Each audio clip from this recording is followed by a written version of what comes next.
அனைவருக்கும் வணக்கம். நான் உங்கள் நெடுமாறன் ராஜாகம். இன்னைக்கு நம்ம எந்த படத்தை பற்றி பார்க்க போகிறோம் அப்படின்னு சொல்லிட்டு பார்த்தோம்னா, டீன்ஸ். இந்த படத்தை வந்து டைரக்ட் பண்ணியிருக்காரு ராதாகிருஷ்ணன் பார்த்திபன் அவர்கள். இந்த படத்துடைய முக்கியமான ஸ்டார் கெஸ்டிங்கா, சப்போர்ட்டிங்கா, பில்லரா, அப்புறமா வந்து ரைட்டரா, டைரக்டரா, ஆக்டரா வந்து துணுன்ற மாதிரி எல்லாரும் வந்து சப்போர்ட் பண்ணியிருக்காரு ராதாகிருஷ்ணன் பார்த்திபன் அவர்கள் தான். கூட வந்து யோகி பாபு. அதை தாண்டி முக்கியமான இந்த படத்துடைய ஒரு 13 கிட்ஸ் வந்து நடிச்சிருக்காங்க. அவங்க இந்த படத்துக்கு ஒரு முக்கியமான ஸ்டார் அப்படின்னு சொல்லலாம். அதை தாண்டி வந்து டீன்ஸ் படத்துக்கு வந்து இசையமைச்சிருக்காரு டி இமான் அவர்கள். அப்புறமா வந்து டீன்ஸோடைய ஒன்லைன் என்ன அப்படின்னு சொல்லிட்டு பார்த்தோம்னா, 13 வயசு நிரம்பிய ஸ்கூல் பிள்ளைங்க வந்து நாங்கள் பெரிய பசங்களாக ஆகிட்டோம் அப்படின்னு ப்ரூஃப் பண்ணுறதுக்காக வீட்டில் சொல்லாமல் இல்லாமல் ஸ்கூலை கட்டடிச்சுட்டு வெளியே ஒரு இடத்துக்கு வந்து அவுட்டிங் போகிறாங்க. அந்த இடத்துல என்ன நடக்குது அப்படின்றது தான் கதை. ஸோ நம்ம அப்படியே டீன் ஸ்கூலில் ஆரம்பித்ததில் வந்து உண்மையாலே நல்லா இருந்துச்சு. இந்த மாதிரி ஒரு ட்ரைக்கு வந்து ஃபஸ்ட்டு நம்ம வந்து கிளாப் பண்ணிக்கலாம். நிஜமாக ஒரு நல்ல ட்ரை அப்படின்னு நான் சொல்லுவேன். அதை தாண்டி உள்ளே போக போக நிறைய லாஜிக்கான கொஸ்டின்ஸு, இது எப்படிலாம் நடக்குமா அப்படின்ற பல கொஸ்டின்ஸ்லாம் எனக்குள்ளே எழ ஆரம்பிச்சு. என்ன அப்படின்னு சொல்லிட்டு பார்த்தீங்கன்னா, ஒரே அப்பார்ட்மெண்ட்டில் இருக்கிற அந்த அப்பார்ட்மெண்ட்டில் இருந்து ஒரே ஸ்கூல் படிக்கிற பிள்ளைங்க. ஸோ மேபி இது சிபிஎஸ்சியாக இருக்கலாம், இல்லை இன்டர்நேஷ்னல் ஸ்கூலாக இருக்கலாம். ஸோ அந்த லெவலில் ஒரு பெரிய ப்ரைவேட் ஸ்கூலில் படிக்கிற ஒரு 13 சிறுவர்கள். ஸோ அவங்க வந்து என்ன பண்ணுறாங்கன்னா, ஸ்கூலில் கட்டடிச்சுட்டு அது ஸ்கூலில் போயிட்டு அட்டனன்ஸை போட்டு கட்டடிச்சுட்டு வெளியே போகிறாங்க. இங்கே என்ன லாஜிக் மிஸ் ஆகுது அப்படின்னா, மேம் வந்து ஃபோன் பேசிட்டாங்க. ஸோ மேம் ஃபோன் பேசுகிறாங்க அப்படின்னும் போது ஒருத்தராக வந்து பாத்ரூம் கேட்டு, இப்போ நம்ம எதுவும் நடந்தது இல்லையா, பாத்ரூம் கேட்டு போனோம்னா ஒருத்தர் 2 பேர் ஓகே, மூணாவதாக ஒருத்தர் வந்து கேட்குறாங்கன்னா அவனுக்கு வரட்டும் போகலாம் அப்படின்னு சொல்லுவாங்க. ஸோ இங்கேயே வந்து நமக்கு வந்து லைட்டாக அப்படி இது வரும். இன்றைக்கி வந்து நம்ம இந்த எண்ட் ஆஃப் த பீரியடில் வந்து இந்த சிசிடிவின்றது வந்து ஸ்கூல் விட்டு வெளியே வர டைமில் வந்து நம்ம சிசிடிவி அப்படின்னு சொல்லிட்டு கேள்விப்பட்டிருக்கோம். அந்த டைமில் வந்து அது எங்கே ஓடுது, அதெல்லாம் ஓட சும்மா வச்சுருக்காங்க அப்படின்னு நம்ம கலாச்சிட்டு இருப்போம். பட் இப்போ வந்து சிசிடிவி வந்து பார்த்திங்கன்னா பயங்கரமான ஸ்கூலை வந்து மானிட்டர் பண்ணுறது ஒரு சிறந்த வழி. அதுலேயும் வந்து பார்த்திங்கன்னா ஒன்று பிரின்ஸிபால் உட்காந்து மானிட்டர் பண்ணியிருப்பார், இல்லைனா வைஸ் பிரின்ஸிபால் உட்காந்து அதை மானிட்டர் பண்ணிருப்பாரு, இல்லை வேறு எதனா ஒரு முக்கியமான ஸ்டாஃப் வந்து பார்த்துக்கிட்டே இருப்பாங்க. யார் அங்கே போகிறது, என்ன கிளாஸ் டைமில் இவன் அங்கே சுற்றிட்டு இருக்கா அப்படின்னு போட்டு வார்னிங் போட்டு பிடிச்சிருவாங்க. அதெல்லாம் தாண்டியும் பசங்க வந்து கட்டடிக்க இதில் வந்து முடியுது. ஸோ அது ஒரு லாஜிக். அதை தாண்டி இன்னொரு முக்கியமான விஷயம் என்னென்னா, பெரிய ஸ்கூலு அப்படின்னா மெயின்டைன் பண்ணுறதுக்கு இது பண்ணிக்கிட்டே இருக்கும். ஸோ காலையில் ஸ்கூல் பசங்க வந்தோடனே ரெஸ்ட் ரூம் அதெல்லாம் யூஸ் பண்ணுறது இதுவாக இருக்கும். ஸோ அதை க்ளீன் பண்ணுறதுக்கு ஒரு ப்ராசஸ் போயிட்டுருக்கும். ஆயமெல்லாம் மெயின்டைன் பண்ணுறதுக்கு சில பேர் வந்து அப்படியே போயிட்டே இருப்பாங்க. வாட்ச்மேன் அங்கிள்லாம் வந்து இருப்பாங்க. டிரைவர்ஸ் எல்லாம் ஒரு பக்கம் வந்து போயிட்டுருப்பாங்க. இப்படி இவங்கெல்லாம் தாண்டி பசங்க வந்து ஸ்கூலில் கட் அடிச்சுட்டு வெளியே போனாங்க அப்படின்றத லாஜிக்கை முதல் நம்ம வந்து அக்செப்ட் பண்ணணும். ஸோ போகும்போது இன்னும் ஒரு விஷயமும் நடக்குது. என்ன அப்படின்னு சொல்லிட்டு பார்த்தீங்கன்னா, போராட்டம் நடக்குது. அதுவும் மாணவ கொலைகளுக்கு எதிராக வந்து ஒரு போராட்டம் நடக்குது. கிட்டத்தட்ட பிளாக், அதாவது ஈஸியாக ரோடே பிளாக் ஆகிற அளவுக்கு போராட்டம் நடக்குது அப்படின்றது தான் நம்மளால் வந்து ஏற்றுக்க முடியல. ஏன்னா நமக்கு கொடுக்குறதே அப்படி போராட்டத்தை கொடுக்குறதே எங்கேயோ ஒரு ஓரமாக திருவள்ளூர் கோட்டத்தில் எடுத்துக்க, இல்லை இந்த இடத்துல எடுத்துக்க அப்படின்னு சொல்லிட்டு ஒரு ஓரமாக ஒரு இடம் கொடுப்பாங்க.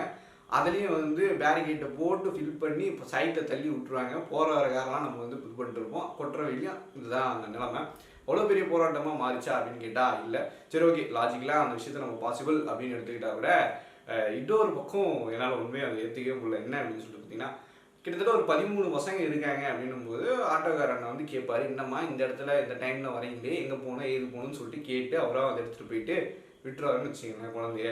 பட் அன்னைக்குன்னு பார்த்து ஆட்டோக்காரமே கூட அவர் மூடே இல்லை, அவர் வந்து மூடாவது அவங்க ஆள்கிட்ட ஃபோன் பேசிட்டு இருக்காருன்ற நிலமையில வந்து இருக்காரு அப்படின்ற போது என்ன லாஜிக் இது அப்படின்றதா இருந்துச்சு. அதை மீறி தான் அந்த த்ரில்லர் வந்து ஜேர்னி ஸ்டார்ட் ஆகுது. ஸோ இதுதான் நமக்கு வந்து பெரிய பிரச்சனை. முதல்ல லாஜிக்கலாக வந்து இது எல்லாத்தையும் நம்ம வந்து கடந்து வந்துட்டோன்னா ஓகே, நம்ம உட்காந்து அந்த மூமெண்ட்டை கொஞ்சம் கொஞ்சமாக என்ஜாய் பண்ணணும். அங்கே வர சின்ன சின்ன பிரச்சனை அந்த பசங்க எப்படி ஃபேஸ் பண்ணுறாங்க அப்படின்றத தாண்டி அப்படியே போகும்போது திடீர்னு ஒரு இடத்துல வந்து, sir creator sir, Parthiban sir, இப்படி வைக்கலாம் நீங்கள் சீனை அப்படின்ற அளவுக்கு தான் இருந்துச்சு. என்ன அப்படின்னா, கல் குடிக்கிறாங்க அப்படி வந்து ஒரு சின்ன ஒரு சீன் வருது. மேபி நீங்கள் வந்து தவிர்த்துருக்கலாம் ஆஸ் எ கிரியேட்டராக, உங்களுக்கு இன்னும் நல்ல நல்ல இது வந்திருக்கும். நிஜமாலே எனக்கு வந்து இப்படி ஒரு படம் எடுத்தது நான் அப்ரிஷியேட் பண்ணுறேன். ஒரு புது ட்ரையாக இருக்குது, இதெல்லாமே நம்ம வந்து எடுத்துக்கலாம். பட் பசங்க கல்லடிக்கணும், அது ஒரு டீனேஜர்ஸ் 13 இப்போ தான் வந்து என்ட்ராக இருக்கிற ஒரு பசங்க, அவங்க வந்து ஆல்கஹால் மேலே இவ்வளோ விரும்பிங்களா இருப்பாங்களா அப்படின்ற ஒரு கேள்வி வந்து லாஜிக்காக என்ன வந்துடுது. இது எந்த விதத்தில் வந்து நியாயம் அப்படின்றது எனக்கு தெரியல. இல்லை நம்மளா அப்படி போர்ட்ரேட் பண்ணுறோமா அந்த குழந்தைங்கள அப்படின்றது எனக்கு சுத்தமாக வந்து உடன்பாடே இல்லாத ஒரு சீக்வன்ஸாக அது வந்து இருந்துச்சு. சரி, அப்படியே அதை கடந்து போகும்போது இயல்பா அந்த டீனேஜுக்கு உள்ள அந்த அன்பு வெளிப்பாடு அங்கே வந்து இருந்துச்சு. அவங்களுடைய டைலாக்ஸ் ஒரு சில இடத்துல வந்து என்னால் வந்து இது பண்ண முடியல. இது வந்து சார் சொல்லியிருப்போம், இந்த டைலாக் சார் வந்து எடுத்துகிட்டு போகிறோம் அப்படின்ற அளவு தான் இருந்துச்சு. ஏன்னா ஒரு இன்டர்வியூவில் சொல்லியிருந்தாரு, ஐ திங்க் 13 பேருக்கிட்டையும் வந்து நான் என்னை எடுத்துகிட்டு வந்தேன் அப்படின்னு சொல்லிட்டு. ஸோ அந்த அளவுக்கு தான் ஒரு சில டைலாக்ஸ் வந்து இருந்துச்சு. ஸோ குழந்த மாதிரி அவங்க பேசினாங்களா அந்த இடத்துல அப்படின்றது கொஞ்சம் அவ்வப்போ வந்து எனக்கு ஒரு கேள்வியாக இதுவாச்சு. அதுக்கப்புறமா நீங்கள் எடுத்துகிட்டு வந்து அந்த சயின்ஸ் ஃபிக்ஷன் சீரியஸாகவே அந்த சயின்ஸ் ஃபிக்ஷன்லாம் நல்லா இருந்துச்சு.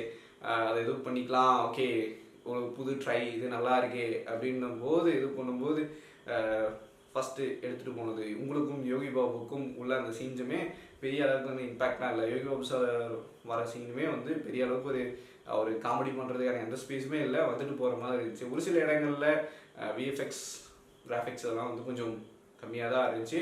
ஸோ கால் வந்து இது வந்து பட்ஜெட் பிரச்சனை அப்படின்றத நம்ம புரிஞ்சுக்கிட்டாலுமே கூட எனக்கு இந்த சில லாஜிக்கான விஷயங்கள் வந்து இது பண்ண முடியல. ஸோ த்ரில்லர் அப்படின்ற ஒரு பேரில் வந்து ரொம்ப தூரம் வந்த இடத்துலையே வந்துட்டு இருக்கிறது, வேறு எங்கேயுமே இது பண்ணாமல் அந்த ஒரு லேண்ட்ஸ்கேப்லேயோ ஏதோ ரொம்ப நேரமாக போயிட்டு இருக்கிற மாதிரி இந்த ட்ராவல் இதெல்லாம் கொஞ்சம் எங்கேஜ் விட்டு இறக்க வைக்கிது. பட் செகண்ட் ஹாஃப் ஒரு புஷ் பண்ணி அந்த இதில் வந்து வேற ஒரு ட்விஸ்ட்டை நீங்கள் ஓப்பன் பண்ணுறது ரசிக்கபடியும் இருந்தாலுமே கூட ஃபர்ஸ்ட் ஹாஃபில் வந்து ஒரு சில காரியங்கள் வந்து என்னால் வந்து அக்செப்டே பண்ணி முடியல படத்தை விட்டு முடிச்சுட்டு வெளியே வரும்போது.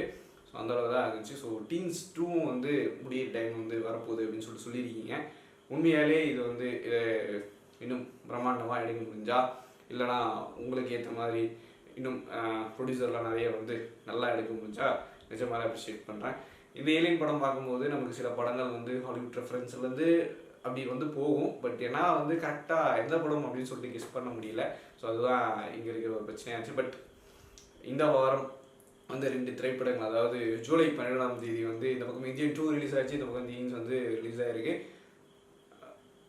ரெண்டுமே என்னை பொறுத்த வரைக்கும் ஓகே அப்படின்ற அளவுக்கு தான் இருந்துச்சு. ஏன்னா ரொம்ப எக்ஸ்பெக்ட் பண்ணேன், பட் அந்த எக்ஸ்பெக்டேஷனுக்கு ரெண்டுமே பூர்த்தி செய்ய முடியல அப்படின்றதான் உண்மையான ஒரு விஷயம். ஒரு பக்கம் தாத்தா கதை விட்டாரு, இன்னொரு பக்கம் வந்து ஓகே ஒரு புதுசாக ஒன்று ட்ரை பண்ணியிருக்காங்க, அதை அப்ரிஷியேட் பண்ணிக்கலாம் அப்படின்றது தான் டீன்ஸுக்கு வந்து நான் வரேன்.